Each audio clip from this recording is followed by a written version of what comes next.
Welcome back to Libby's kitchen. എല്ലാവർക്കും നമസ്കാരം. ഇന്നത്തെ നമ്മുടെ റെസിപ്പി എന്ന് പറയുന്നത് ഒരു കോംബോ റെസിപ്പിയാണ്. അതായത് ചിക്കൻ പാർട്സ് വെച്ചുള്ളൊരു കറിയും പിന്നെ ഒരു ക്യാരറ്റ് റൈസുമാണ്. വളരെ എളുപ്പത്തിൽ ഉണ്ടാക്കാൻ പറ്റും. വളരെ കുറച്ച് ഇൻഗ്രീഡിയൻസ് ഒക്കെ മതി. അതിനുമുമ്പ് നമ്മുടെ വീഡിയോസൊക്കെ എല്ലാവരും കാണുന്നുണ്ടെങ്കിൽ ലൈക്ക് ചെയ്യണം, സബ്സ്ക്രൈബ് ചെയ്യണം. നമുക്കിതെങ്ങനെ ഉണ്ടാക്കുന്നത് നോക്കാം. അപ്പോൾ ആദ്യം തന്നെ നമുക്ക് ചിക്കൻ കറി ഉണ്ടാക്കാം. ചിക്കൻ വാങ്ങിക്കുമ്പോൾ നമുക്ക് തന്നെ ഇതിൻ്റെ ചിക്കൻ്റെ കഴുത്ത്, പിന്നെ ഗിസാഡ്, പിന്നെ ലിവർ, ഇതെല്ലാം കൂടെ ചേർത്തിട്ടാണ് നമ്മൾ ഈ കറി വെക്കുന്നത്. അപ്പോൾ 1-2 ചിക്കനൊക്കെ വാങ്ങിക്കുമ്പോൾ നമുക്ക് ഇതേപോലെ മാറ്റി വെച്ച് കഴിഞ്ഞാൽ നമുക്ക് ഇങ്ങനത്തെ ഒരു കറി ഉണ്ടാക്കാൻ പറ്റും. വളരെ ഈസി ആയിട്ട് ഉണ്ടാക്കാൻ പറ്റും. ഇത് ചപ്പാത്തി, റൈസിൻ്റെ കൂടെ ഒക്കെ കഴിക്കാനായിട്ട് നല്ല ടേസ്റ്റാണ്. അപ്പോൾ കറി ഉണ്ടാക്കാനായിട്ട് ഞാനൊരു 3 സവോളയും ഒരു 10 കൊച്ചുള്ളി അരിഞ്ഞത്, പിന്നെ ഇഞ്ചി വെളുത്തുള്ളിയും കൂടെ ചതച്ചത്, കറിവേപ്പില എല്ലാം എടുത്ത് വെച്ചിട്ടുണ്ട്. അപ്പോൾ ഇതെല്ലാം ഒന്ന് വഴറ്റിയെടുക്കണം. അതിനുവേണ്ടി ഒരു പാൻ അടുപ്പത്ത് വെച്ചിട്ടുണ്ട്. ചൂടാകുമ്പോഴത്തേക്കും നമുക്ക് വെളിച്ചെണ്ണ ഒഴിച്ചു കൊടുക്കാം. എണ്ണ ചൂടാകുമ്പോൾ നമുക്ക് 1 ടീസ്പൂൺ കടുക് ഇട്ട് കൊടുക്കാം. കടുക് പൊട്ടി വരുന്ന സമയത്ത് നമ്മൾ നേരത്തെ എടുത്ത് വെച്ചിരിക്കുന്ന സവോള, ഇഞ്ചി, വെളുത്തുള്ളി, കറിവേപ്പില എല്ലാം ചേർത്ത് നമുക്ക് നന്നായിട്ടൊന്ന് വഴറ്റിയെടുക്കാം. ആദ്യം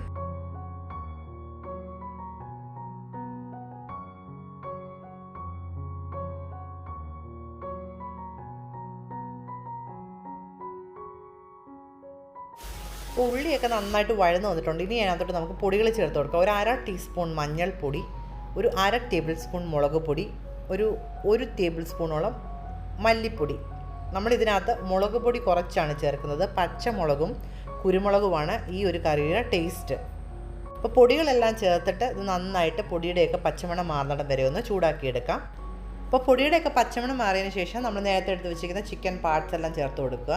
അതിനുശേഷം നമ്മൾ ഇത് നന്നായിട്ടൊന്ന് മിക്സ് ചെയ്തതിന് ശേഷം ഇതിനകത്തോട്ട് കുറച്ച് തേങ്ങാ കൊത്തും ഒരു തക്കാളിയും കൂടെ ചേർത്ത് കൊടുക്കുക. നമ്മൾ ഈ കറിയല്ലേ വേവിക്കുന്നത് കുക്കറിലാണ്. അപ്പോൾ ഞാൻ ജസ്റ്റ് വഴറ്റാൻ വേണ്ടി മാത്രമാണ് ഈ ഫ്രൈങ് പാൻ എടുത്തത്.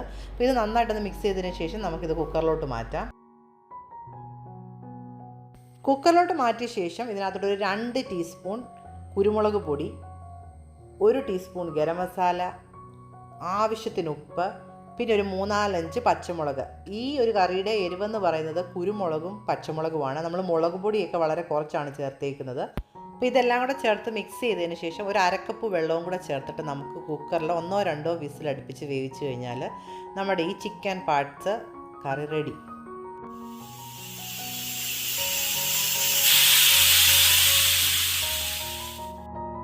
നമ്മുടെ ചിക്കൻ പാർട്സ് കറി എല്ലാം റെഡി ആയിട്ടുണ്ട്. അപ്പോൾ ഞാനൊരു ഗ്രേവി ഒന്ന് കുറുകാൻ വേണ്ടി വേറൊരു പാത്രത്തിലോട്ട് മാറ്റിയിട്ടുണ്ട്. ഒന്ന് കുറുകി വരുമ്പോഴത്തേക്കിന് കുറച്ച് കറിവേപ്പിലയും കുറച്ച് പച്ച വെളിച്ചെണ്ണയും ഒഴിച്ചിട്ട് നമുക്ക് തീ ഓഫ് ചെയ്യാം.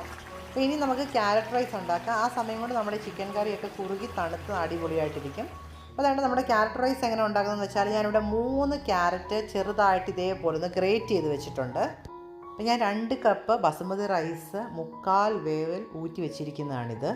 അപ്പോൾ ക്യാരറ്റ് റൈസിന് വഴറ്റാൻ വേണ്ടിയിട്ട് ഒരു സവോള ഇതേപോലെ അരിഞ്ഞത്, 2-3 പച്ചമുളക്, വെളുത്തുള്ളി 2-3 കഷ്ണം ചെറുതായിട്ട് അരിഞ്ഞത്, ഒരു ക്യാപ്സിക്കം ഇതേപോലെ അരിഞ്ഞത്, പിന്നെ കറിവേപ്പില. അതുകൊണ്ട് ക്യാരറ്റ് റൈസ് ഉണ്ടാക്കാൻ വേണ്ടി ഞാൻ ഒരു പാൻ വെച്ചിട്ടുണ്ട്. പാൻ ചൂടാകുമ്പോഴത്തേക്ക് നമുക്ക് ചെറിയൊരു സ്ലൈസ് ബട്ടർ ഇട്ട് കൊടുക്കാം. പിന്നെ ഒരു 2 ടേബിൾ സ്പൂൺ വെളിച്ചെണ്ണ. ബട്ടർ ഇല്ലെങ്കിൽ വെളിച്ചെണ്ണ മാത്രം ചേർത്തേച്ചാലും മതി. അപ്പോൾ എണ്ണ ഒന്ന് ചൂടായി കഴിയുമ്പോഴത്തേന് അതിനകത്തോട്ട് 3-4 കഷ്ണം വറ്റൽ മുളക്, ഒരു പിടി ഉഴുന്ന്, ഇത്രയും കൂടെ ഒന്ന് ഇട്ട് ചൂടാക്കിയെടുക്കാം, ഒന്ന് മൂപ്പിച്ചെടുക്കാം. അപ്പോൾ ഇതൊന്ന് മൂത്ത് വരുമ്പോഴത്തേക്കും നമ്മൾ നേരത്തെ അരിഞ്ഞു വെച്ചിരിക്കുന്ന വെളുത്തുള്ളിയും കൂടെ ചേർത്തൊന്ന് മൂപ്പിച്ചതിന് ശേഷം ബാക്കി ചേരുവകൾ ചേർത്തിട്ടൊന്ന് നന്നായിട്ട് വഴറ്റുക. ക്യാപ്സിക്കം നമ്മൾ അവസാനമേ ചേർക്കത്തുള്ളൂ. അപ്പോൾ സവോള നന്നായിട്ട് വഴന്നിട്ടുണ്ട്. വഴന്ന് ഒരുപാട് ഫ്രൈ ഒന്നും ആകണ്ട, മൂക്കൊന്നും വേണ്ട, ഒരു മീഡിയം രീതിയിലൊന്ന് വഴന്നാൽ മതി. എന്നിട്ട് അതിനുശേഷം അതിനകത്തോട്ട് ക്യാരറ്റ് ചേർത്ത് ക്യാരറ്റ് ഒന്നുകൂടെ ഒന്ന് സോട്ട് ചെയ്തിട്ട്, ക്യാരറ്റും ഈ പറയുന്ന പോലെ ഒരുപാട് വഴന്ന ആവശ്യമൊന്നുമില്ല, ഇതിൻ്റെ ഒരു കളർ ഒന്ന് ചേഞ്ച് ചെയ്താൽ മാത്രം മതി.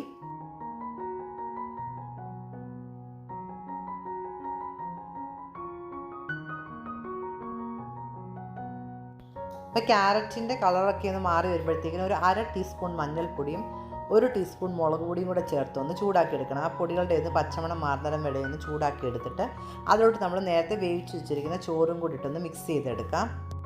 ഈ ക്യാരറ്റിൻ്റെ ഒരു മധുരം മാറാൻ വേണ്ടിയാണ് നമ്മൾ ഇച്ചിരി മുളക് പൊടിയും കൂടെ ചേർക്കുന്നത്. അപ്പോൾ റൈസ് ചേർക്കുന്നതിന് മുമ്പ് നേരത്തെ അരിഞ്ഞു വെച്ചിരിക്കുന്ന ക്യാപ്സിക്കം കൂടെ ചേർത്തിട്ട് നമുക്ക് റൈസ് ചേർത്ത് കൊടുക്കാം. ക്യാപ്സിക്കം വേകേണ്ട ആവശ്യമൊന്നുമില്ല.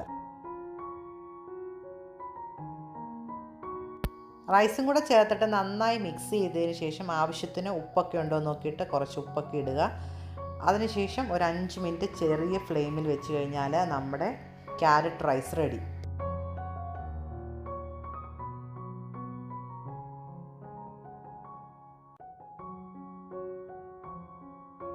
അപ്പോൾ നമ്മുടെ ക്യാരറ്റ് റൈസും നമ്മുടെ കറിയും ഒക്കെ റെഡി ആയിട്ടിരിക്കുകയാണ്. അപ്പോൾ എല്ലാവർക്കും നമ്മുടെ വീഡിയോ ഇഷ്ടമായെന്ന് വിചാരിക്കുന്നു.